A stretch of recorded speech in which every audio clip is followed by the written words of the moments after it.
Should I stand up? Do you want the full body? It's a real daytime jumpsuit, right? So it's it's not like a nighttime jumpsuit. No. It's not a formal jumpsuit, if that's what you're asking. Yeah. It's not like a black tie affair. It's like a casual Right. It's like hang. One of those yoga blankets that's been made into a jumpsuit. I don't mean that in a bad way. It looks comfortable. Oh my God, that's so mean. Look. If you think this looks like a yoga blanket made into a jumpsuit, you hate it. I don't hate it. I don't hate it. I'm just trying to understand where you'll be when you're wearing it. It's like, it's like casual, but like hip. Like it's, it's like, I felt kind of 70s about this one too. Okay. So the dress you didn't like. The dress, the cut I liked, but the vertical purple stripes were difficult take me for out you. of it a little See, bit. I felt like that was like sort of a 70s dress. I feel like that's kind of a 70s jumpsuit vibe. Okay. But what I said was that, this is like if you need a dress for work, you should keep it because it's like a good cut and like it's an inoffensive pattern. But that's not what I'm going for. Okay. I don't want inoffensive patterns. I don't want like basic black, like basic work items. Like, this will work for work. Right. To me, it is very damning going forward in my life. To get that comment? Because that's not the kind of job I have. Uh-huh. That's not the kind of job that I want. Right. So that would be dressing for a life that I reject. Okay. On every level. Well, in that case, I think you need to take back both of these things. Are you serious? Yes. Yeah. Are you serious? Yes. I don't think either of these items showcase the life that I want to have. The life that you want to have. No. I think they approximate something that in the fluorescent glow of Target, you tried to convince yourself was good enough. Okay, bitch. You are going to take me shopping, and we're gonna pick something out then today. That's gonna be the plan.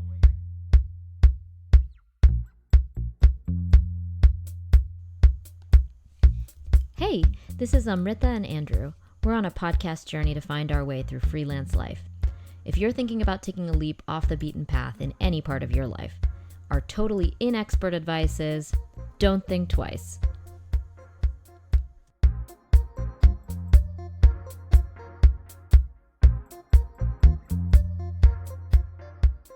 Okay, I can't even decide between these last two which ones you're going to hate more. Oh. Where would you like to start? You don't even know where to look. Whoa, left, right. So bad. So what is this? What is this? What is this? I thought it was a t-shirt. But it's not a t-shirt. It's what is it? You're so outraged. It's so much fabric. It's so long. Those are panties, yeah. That go up to your armpit. I mean, not quite that far, but yeah, they're high-waisted. This is wild. And the last one here is this like silvery blue. Outraged to disgust. Well, you know my feelings about wearing light blue. Well, we've talked about this before. Not just wearing light blue. Have we talked about it before? Have we talked about it here before? No, everyone should know that light blue, baby blue, not baby light blue. Mm-hmm. Baby blue particularly, I think is the worst color you can wear. I think Tiffany blue, baby blue are not good colors to wear. For any skin tone. Any skin race. Tone. Okay. Now tell the good people your exception to the baby blue rule. What's your exception to the baby blue rule? What can be baby blue? I think vehicles, cars, look really sharp when they're baby blue. Uh-huh. And that's it. Not walls of a room. Not walls of a room. Okay. So nothing. You can have a blue room. A blue room is good, but a baby blue room, unless it's a baby's room, which is fine. Babies are accepted from all these rules. Babies should feel free to wear. Yeah, babies can wear what. Yeah. Everyone else, stay away from the baby blue, except if you're buying vintage automobiles. Yeah. Because the problem with baby blue is the second it gets dirty, nothing looks dirtier than a dirty baby blue. That is true. Except for maybe a dirty baby pink. Yeah. Imagine those underpants. Ew. Once they get a couple those pills dirty on them. granny panties. When do you wear those? My dating future looks bright. I can't. Those things are so high, they're going to come up above your pant.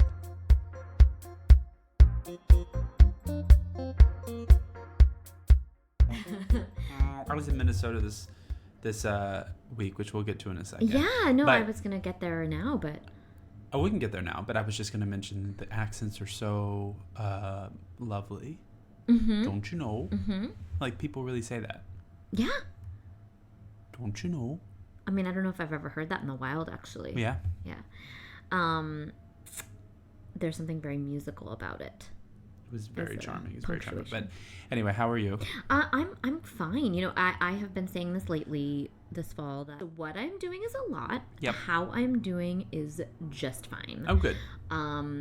You know, having some struggles with balance, but that we've talked about in terms of professional lives. But you know, good. So, you know, I'm in my own studio apartment, which is, I like it too much. It's really, if anything, very charming. Living alone is an excellent decision. Although I do, I knew this about myself before. That you're in danger of just staying here? That I'm in danger of staying here forever, yeah.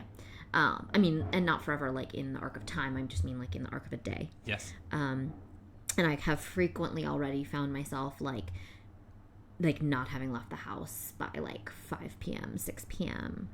Yeah. And this is like not really, it's one room. Right. You haven't left one room. I haven't left one room. That's bad. And it's not even that cold yet. Yeah. Yeah. Seasonally, it's not winter yet. Yep. So, gonna check myself before I wreck myself. No, you need to. And of course, like, you know, it's a funny thing to have your bubble burst, like, you know, less than 2 months in terms of like a literal bubble burst. Yeah. So I had a leak, a major roof leak. I'm on the top floor. Multiple. Leaks. It sprang a leak in probably like 4 or 5 different places. My light fixture filled up with water. There was what I can only describe as a saggy ball sack that filled up with water on my wall. I've never seen anything like it before. It was a giant, like probably softball size, grapefruit size, bubble that formed on the surface of the wall. I guess it must have been just paint, I guess. But it was the moisture that separated the paint from the from the plaster. Well, there was probably so many multiple coats of paint that the paint was attached to the other paint. Yeah, exactly. It wasn't actually attached to the wall, so it kind of filled up and inflated. And so I was already freaked out. It was the middle of the night. There's like water dripping from everywhere. I'm like almost out of pots and pans to catch everything. And then I walked to the bathroom, and then I see this giant bubble, and I'm like, oh my God, what is in this bubble? Is it like an alien? Is it going to be like blood when I pop it? Like have we entered like Halloween season like fully? Like what's going to happen? So of course, because I'm unable to resist things like this, I popped it immediately. And like I was like, okay, maybe there's deadly gas in it, but here goes, and then like stabbed it with a screwdriver, and then it slowly like trickled out. It just slowly like it was like a little like urination like stream. It was a tinkle. That's what it was probably good you did that. I mean, I think it was probably good I did that as well. But anyway, so the bubble has burst. There are pigeons that roost in my the air shaft that my kitchen is connected to. So those are my constant companions, and I cannot open my bathroom window because they will definitely come in. No. They will definitely come in. They just sit there on the ledge. Like, I think they're just like waiting for me to open the window. You can buy something to put on the ledge, like spikes. I should probably do that. Yeah. I should do that. Them off. Yeah, I don't like knowing that they're there while I'm on the toilet. It feels very invasive. I mean, I just don't like the idea that you can't ventilate your bathroom. Oh God, I know. I don't understand how we survive in New York City without having like exhaust fans. I think that's like truly like uncivilized to not have an exhaust fan. Yeah, well, in my last apartment, we had an exhaust fan that was so clogged up. Like just completely clogged up. It didn't do anything. Yeah. All the paint was peeling off the wall. The whole thing was imploding. Oh, you had a hole, actually. You had a hole in your shower wall. Oh, yeah, we did that have just a hole. led into, like, nothing. Yeah. And my mom, for some reason, was in your bathroom at the old apartment. I can't remember what the scenario was for this. And she saw that? And she was, like, deeply, deeply perturbed by the hole in your bathroom wall. She asked me about it for, like, months afterwards. She's like, how's that wall? Like, she was contemplating. It was like the void to her. That, like... I mean, it was... There was just a hole that, like, you couldn't see where it led to. It was just, like, dark in there. She's like, it's so bad. It's so bad. It's so bad. And I was like... I mean, you have to agree that bathroom was, like... I mean, my bathroom now is pretty bad. That bathroom was pretty bad. You have a window in your shower now. I have a window. Yeah, we have a I think window. That's really nice. Which is great. Yeah. Whatever, but we're missing tile and... Yeah, so anyway, so we both are going through this thing where it's like our apartments are like... This week... Everything's fine. It's like, great, we have a lovely apartment. You have a lovely setup, a beautiful apartment, little situation. Nice and bright and whatever. Yeah. Spacious. But I can't get in and out of doors because... Two of them have broken this week. Yeah, that's terrible. Luckily, did they come off like in your hand? Yes. Luckily, the bedroom one, we were able to fix ourselves. But okay. The front door, when I was leaving today, just came apart. The front doorknob? Yeah, came so off? you can get into the apartment. It's a little harder to get out of the apartment. And it what are you gonna do? Well, you can get out. You just have to like. It's just a sticky door. Mm-hmm. So you use the handle until it falls off, and then you just kind of pry it open with your fingers. See, this would give me an absolute panic attack, and then my hands would get all sweaty, and then they would just keep slipping, and then I'd just be like, oh, I'm going to die here. I'm going to die. If there's a fire, I might die. And then I'd start like waving my t-shirts. I might die if there's a fire, but the good news is that my kitchen window is broken. So if there's a fire, it will be very easy for me to break a window and get out because it's already broken. It's just shattered, right? Yeah. It's a double pane, and the interior pane is broken. Okay. So okay, all right. Rest easy. If there's a fire, you can easily kick the other pane out of the window that's already broken. And then leap out of the second floor. And then leap out of the second floor. Yeah. Yeah. Uh-huh. Into the weeds that haven't been mowed in like a month. Yeah. Out front. Yeah. I'm really tired of living in like... You know, New York is really tough sometimes.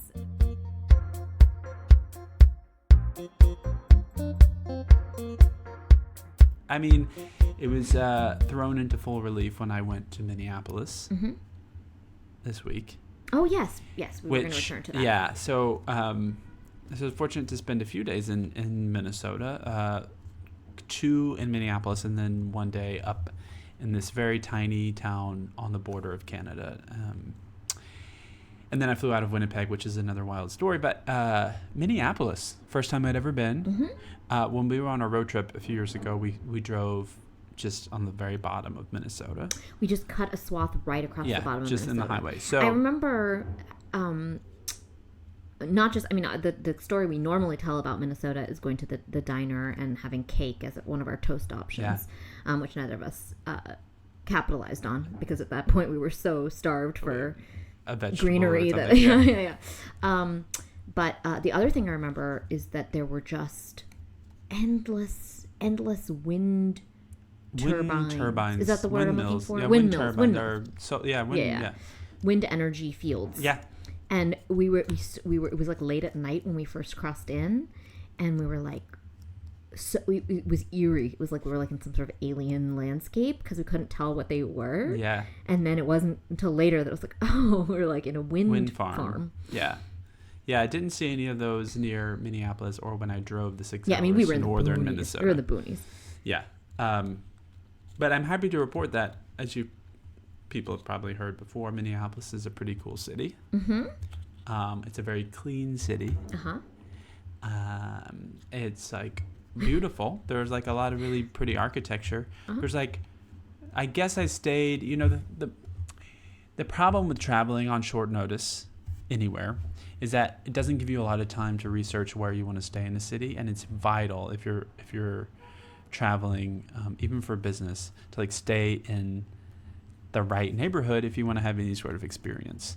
Because if you don't, you end up in the business district, which is just like every other business district. Right. So I didn't have a lot of time. So my tip is, if you don't have a lot of time, you book yourself the best business hotel you can find. Oh, yeah. So if you have to just be in the business area, just double down on it. So I did that. Beautiful hotel, beautiful room. I did have to take 2 elevators to get to my room, which really rubbed me the wrong way. Well, that just seems like poor planning on someone's part. Yeah, it was. I don't understand the design of the building, except to say that I learned about the Minneapolis Skywalk, I think is what it's called, which is interconnecting sky bridges, the most in the world. That essentially connects one side of Minneapolis to the other side. Which is an essential thing when your city is like negative 40 degrees right. half the year. So it was, I had a really nice time. I ate some good food. I met some sweet Minnesotans. I did meet quite a few passive aggressive Minnesotans. By quite a few, I mean like 2. I mean, that is the Midwestern way. Yeah. That's culture. That's Midwestern culture. Yeah, I was doing an event and a couple of people working there, 2 people asked me a question and I was like, no, I don't need to do that. And then they asked me the question again, like, do you want me to blah blah blah? And I was like, no, I don't. And then they asked me a third question, the third time. I'm like, oh, they want this thing to happen. They're not asking me. So I guess my maybe this answers my next question, but my question was going to be, when Midwestern passive aggression comes up against New York aggression, active aggression, who wins? Well, it's what is it called? An immovable object of force and an yeah. So who comes out on top? Well, in this case, I think Minnesota came out on top. It was their home turf, and home field advantage. I'm one to if I walk into someone else's venue or someone else's workplace, I let them sort of dictate the. You'll let them tell you what they gently want. Yeah. Or they may ask, but really what they're saying is, right. I'd like for this to happen. Let's do it. Yeah. So it was a good Minneapolis. I give 2 thumbs up in the fall. I went and toured the flour mill museum called the Mill City Museum, which was more than worth the $11 to get in. And it just walks you through the entire history of flour, wheat, yeah. First of all, wheat in the Midwest, and then flour making in Minneapolis, which was very interesting, in an old flour mill, the gold medal flour mill. Anyway, that was interesting. The event was great. The weather was great. People were nice. A lot of blonde people. A lot of men with long hair. But cute Midwestern corn-fed types. The first basilica in the United States is in Minneapolis. Okay. Fun fact. Yeah. Yeah. Did you end up going to see Prince's venue? Or, not his So venue. the hotel I stayed. The legendary venue. Right. So there's a legendary venue, First Avenue, I think it's called. I know that it's called that. I didn't. That's why I didn't name it by name. But yeah, sure. First Avenue. It was across the street from my hotel.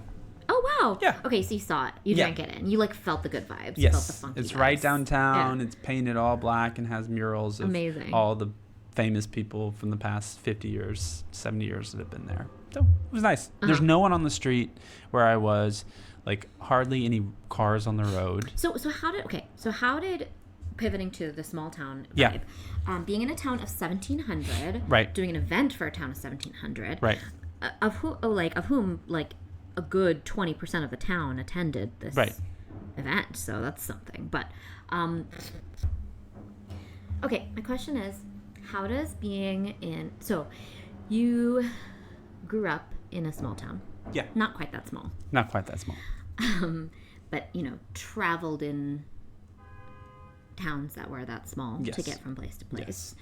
So it's not an unfamiliar size of place. How did being in a Canadian border town differ from being in the deep south? Rural South? Mm-hmm. I only spent less than a day there, so there is that. We did an event in the high school. That high school in a town of 1,700 looked and smelled exactly like every high school across the country, minus any urban schools. But it was that flat sort of cinder block that was sort my of high construction school. where they do like linoleum, smells the same. Like, the bulletin board had the same sort of announcements. It was like the whole thing. So if buildings could have central casting, it would be. It was that. Casting. I walked in and I was like, oh, this is. I mean, how many students even attend that high school? Like 10? I didn't even ask, but it felt very busy. It felt very busy and large for such a small town. Day. And it was just the high school as far as I know. Maybe it was K through 12. Maybe it might. Oh. It said high school.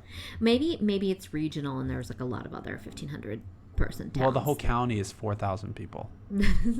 So maybe it's inter-county high school. I don't know. Oh, interesting about this town is War Road, Minnesota. It produces just so many hockey players, famous like Hall of Famers, Olympians. Yeah, just as you can imagine, winter sports are big there. It's in the prairie, so they can't ski. It's like flat for days. Right. So, hockey is kind of the only sport going. They have a big Olympic facility there. Hockey facility? Yeah, that sits right next to the high school. Okay. It has the Olympic rings, so I don't know if it's like officially an Olympic thing or they just put the Olympic rings on it. I don't know, but it's very nice.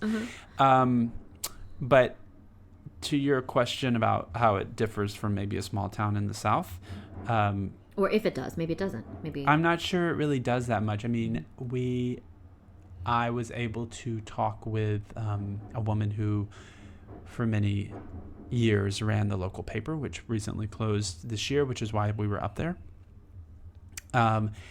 And she was sharing some of the light gossip of the town, and sort of her friend had come, and her friend had looser lips than this journalist, and was just pointing out people in the crowd and being like, oh, that woman, she's a this or that, and that guy, he's this and that, and because she was born and raised in War Road, Minnesota, a town of 1,700.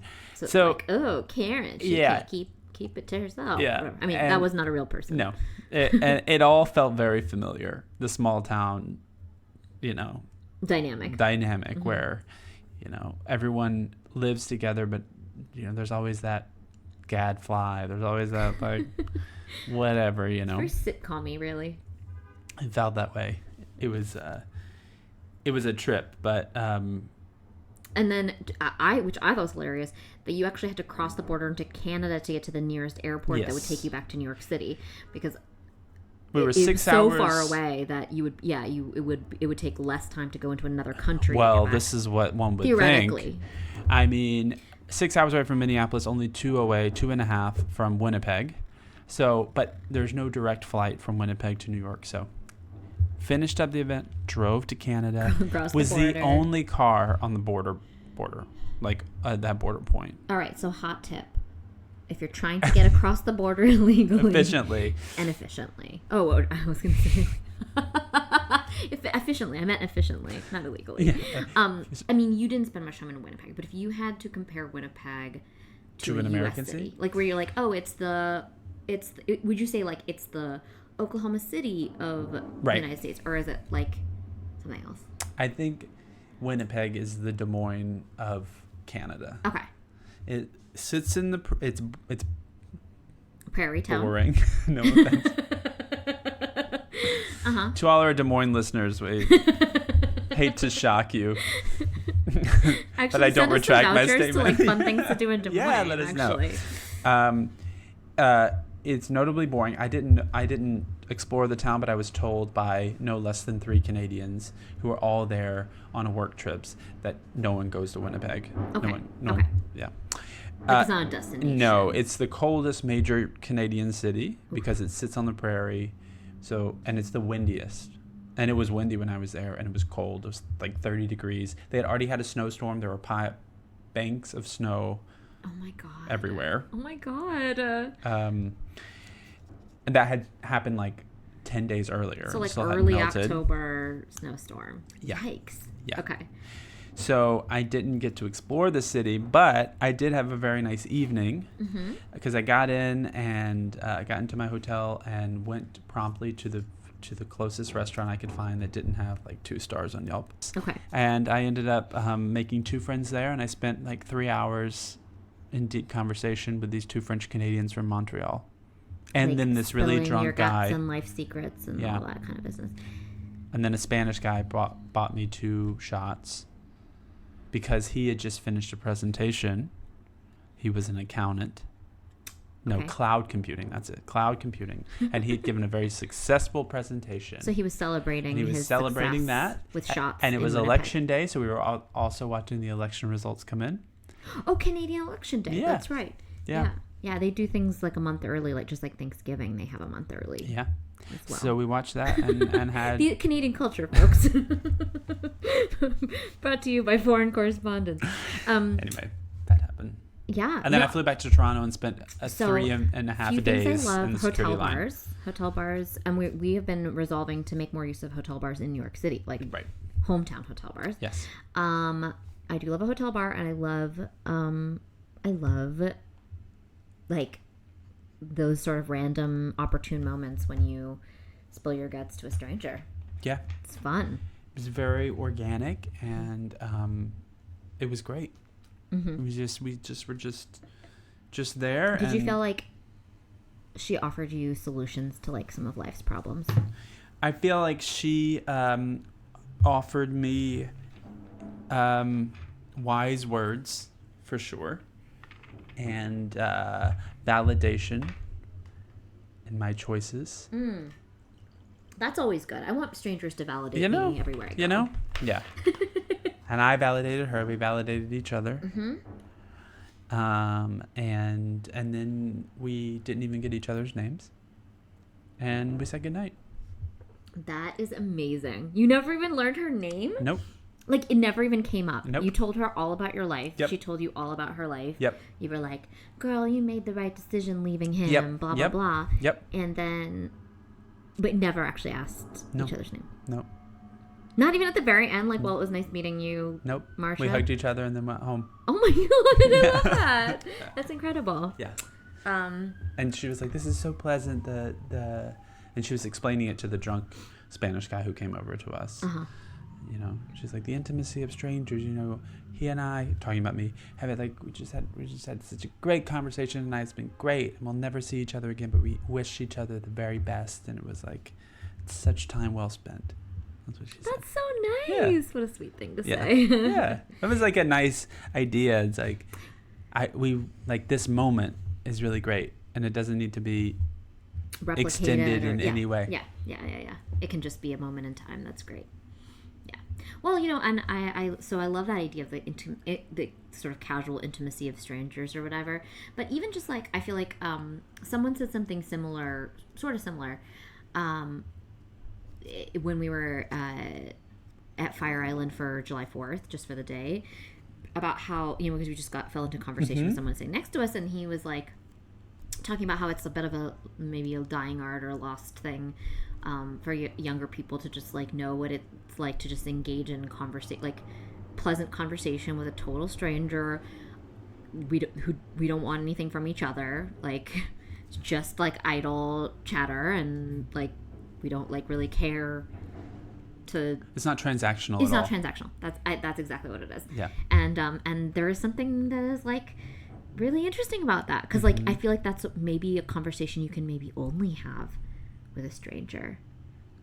Isn't it always like in some way sort of transactional if it's someone you have a friendship with or relationship with in some way? Yeah, that's an interesting thought, because I mean because you know that there's a future with that person. Right. There's like a I mean, it's not like I'm like you know, censoring myself because it's like, oh, like I'm gonna have to talk to Andrew tomorrow. I better not piss him off today. Like, it's not like that, but like, but there's just something to the total like, you know, moment in time nature of talking to a stranger that really doesn't matter in a way. Yeah. Anyway, I like that. Yeah, it was a really good evening. Yeah, and that was my trip, and then back through Toronto, and I got a flight with 3 seats to myself, and great. came home and it was rainy and dreary in New York, and ordered myself some takeout, and I'm back to the real world. Mm-hmm. And then we next day we worked with Rachel Ray. Oh, that's right. Yeah. Mm-hmm. Which all I'll say about that is the Rachel Ray you get on TV is the Rachel Ray you get every single moment every of single every moment. single day. Yeah. Yeah. Yeah. Yeah. She's never not on, she folks. She is fully on. Fully on. She's at an 11. Yeah. So.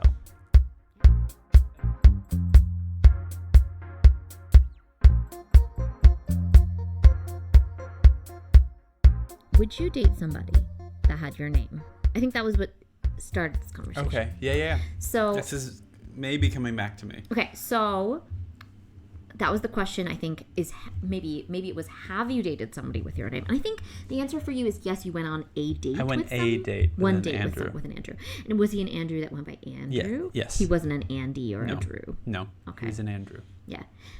See, you're so distinctly not an Andy or a Drew that like, you know, there's no choice for me. No, like I can't. Yeah. If I'm in a relationship with an Andrew, I can't go left or right. Right. Well, you know, and we have a friend, like a friend of a friend, who is a Sarah who's married to another Sarah. A Sarah with no H. One with an H, one without an H. One without an H. Yeah. All right. But they both are pronounced Sarah, and they're married to each other. And I don't know if they share the same last name or not. But I think that's really interesting. So yeah. So you went on one date with him. I went on one date. But it wasn't that you didn't go on another date with him because his name was Andrew. No, he was so weird. Well, really? So. Did he look like you weird. At all? Like physically look like you? No, he didn't look like me at all. He wasn't white. Was he white? He was like half white. Okay. But he was weird. Okay, how was he weird? It was a fine night, okay. You know, because I can. It wasn't like a shadow world, like, Andrew. Where no, if I show up and someone's weird, if I was dating someone, or like showed up on a date and someone's weird, it's like okay, well, here's like 2 hours of just like talking to this weird person. Yeah, that's fine. I'm not complaining. But he was like a massage therapist, but also like into kinesiology and sports medicine or whatever. Mm-hmm. Oh, that's fine. I just remember him being like a lot of non sequiturs and like a strange sense of humor or whatever. Just like conversationally jarring. Yeah. Okay. So that's why I didn't date Andrew. Okay. But you felt like you could be in a Well, I remember going on the date Andrew? and thinking, I wonder this is weird. This is the first time I've ever gone on a date with a person with my name. Mm-hmm. I think if the person was different enough from me, then yes. Okay. But I wonder if it would like mess with my concept of self. That's my question. Like on a sort of like more. Because then if I'm thinking of Andrew, right? Because like there's conversations about like what's in a name, you know, like if you name people different things, or like if someone has a last name Farmer, they're like slightly statistically more apt to become a farmer. Same if their last name is Doctor, or if their last name is like just percentage wise, they'll gravitate toward farming like a tiny percentage more than the average person. Okay. And I say but even though the name was made that name because probably they were farmers or something. Yeah, their families in good old England. Yeah.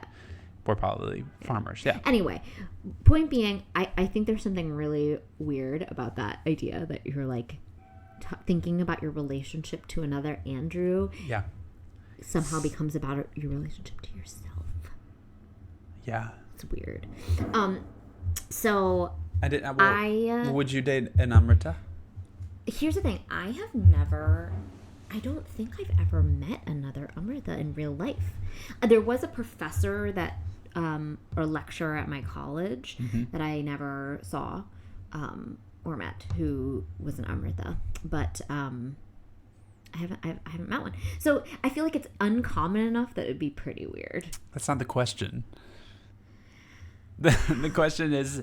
So I'm a narcissist. So the idea of dating myself or like having sounds great. Like that conception seems really interesting. It would totally be, though, like that episode of Broad City where she is fascinated with the idea of sleeping with herself, but then when she actually sleeps with her doppelganger, she's like too freaked out. Yep. Probably it would be that. It would probably be that exact narrative. But in theory, I would totally date myself. But I do think that there's something weird about the same name, especially because it's an uncommon name. You just don't think I don't think the commonality really matters. But but the thing is, you've met a ton of Andrews. That's really normal for you. Like, knowing other Andrews is normal.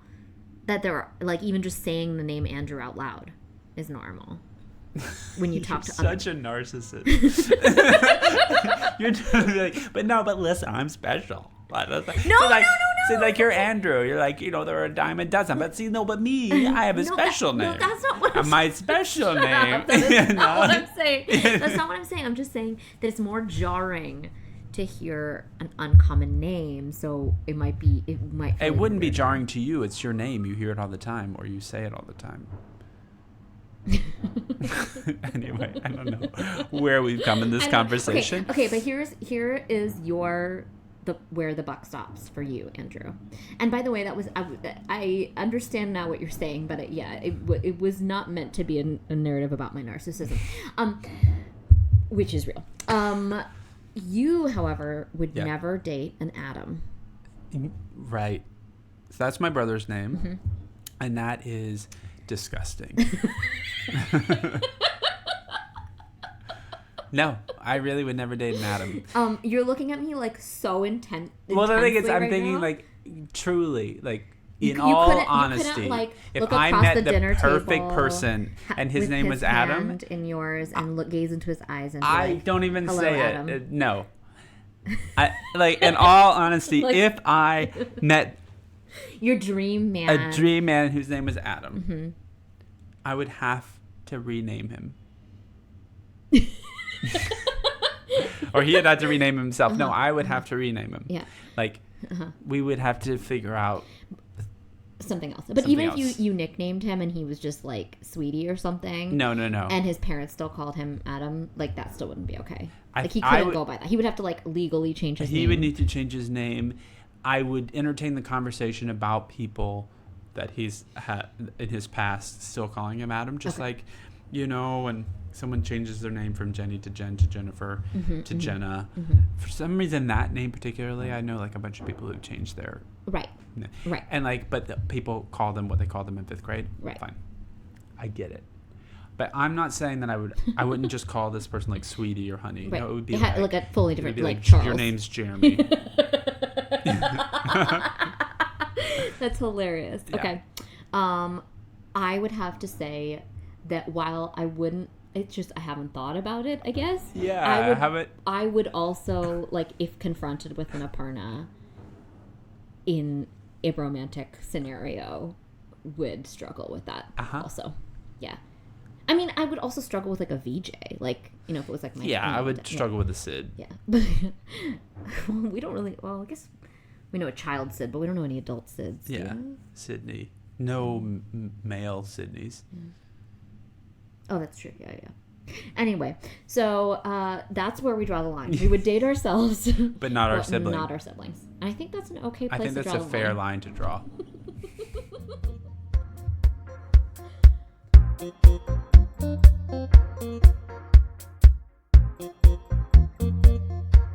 I have something that I have been noticing, which is that... and I want to ask you about it. So, it may be an anniversary, perhaps, of the television program Friends. Yeah, what's going on? Everyone's watching Friends. So, I think maybe it went on the air 25 years ago or something. I don't know. Who fucking cares? Okay. That's my hot take. No. I accept your hot take. I share your hot take. But my question, I guess, is a little something different. So I first noticed this when I was in Tennessee. Okay. Because I was in a very large group setting, seeing lots of different people, wearing lots of different things. And although I only saw one MAGA item the entire time I was there, I saw a staggering number of Friends-related merchandise only on teenagers. Nobody over the age of probably 16, 17. Yeah. Wearing either t-shirts that said Friends on them, or it would be like Central Perk. The coffee shop. Or like some sort of joke about like the characters or whatever. Yeah. I can't even think of like a famous line. But I mean, so my question is to you. First of all, Friends sucks. I'm sorry, and we have a dear friend who loves the show. I mean, come on. There are millions of people who love the show. There are millions of you and out there. all of them have gotten it wrong. It's not a great show, but my question is has it now entered a type of canon where like it's like really cool to like be like, oh, I'm a Ross, or like I'm a Chandler or whatever? Yeah, because I fear that it might. The teens today it's like very vintage for them. Right. And so I hate to even ask this question because the shows are not in the same realm. But is it like, do you think people who are an equal amount older than us thought it was really weird when like people of our age range started wearing like Golden Girls sweatshirts and like? But did we? I mean, sort of. I feel like that merchandise is out there. You know, I do remember in 10th grade. Slight digression, but this is related. I cannot remember her name, but she is now the choir director at North Hall High School. So if you want to know her name, Google North Hall High School choir teacher. She created an a cappella version of the Golden Girls theme song. Uh-huh. She arranged it and was hell-bent on it being performed at the spring concert. And my choir teacher was like, no. That's not art. And she launched a campaign that included tears in the office. Oh my God. And do you know what happened at the spring concert? You sang that damn song. Yeah. Mm-hmm. I didn't. I refused to. But there was a group of people who did. Okay. To pacify her. All right. So we were in 10th grade and singing Golden Girls theme song. So I imagine the parents in the audience were like, this is so weird. Like, I'm having like Thursday night like why are they flashbacks or whatever. So I don't remember wearing merchandise, but I definitely didn't wear the merchandise, but like it's a show that we love because it's a perfect show. Right. But that's besides the point. Yeah. I think. Yes. It's just a fact about television. It's the best show. It's one of the best shows. Mm-hmm. For sure. But I'm trying to think back if there were. I mean, of course, trends do what trends do, and we were in a 70s phase back in the 90s. Right. And whatnot. And we're in a 90s phase And we're in a 90s phase now, and that means drudging up this, like, terrible show.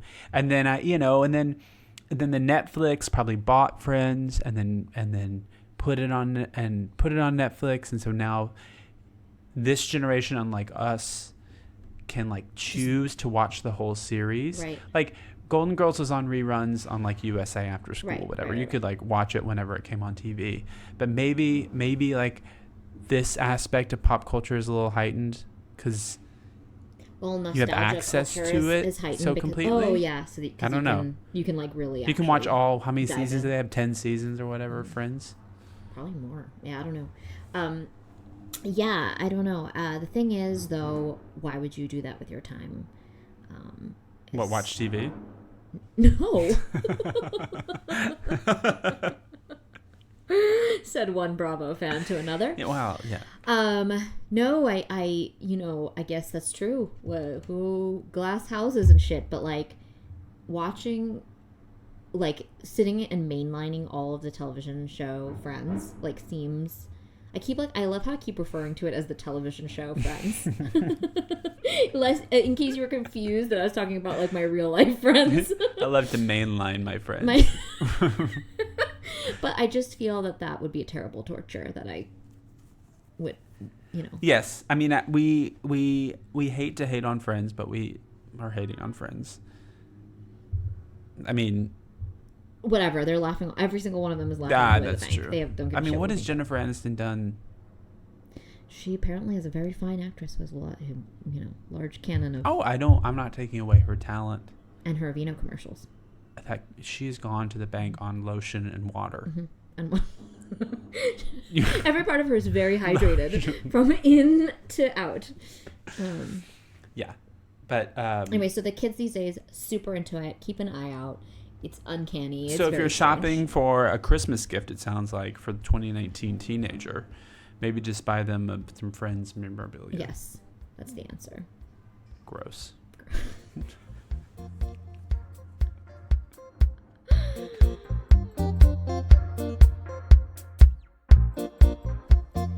You can subscribe to us anywhere you listen to podcasts and find us at vjandstevens.com. That's VIJAY and Stevens with a PH. We're working on some scripts and some fun new live projects. You can find us at VJ and Stevens on Instagram, and our assistant Susan now tweets at Memos from Susan.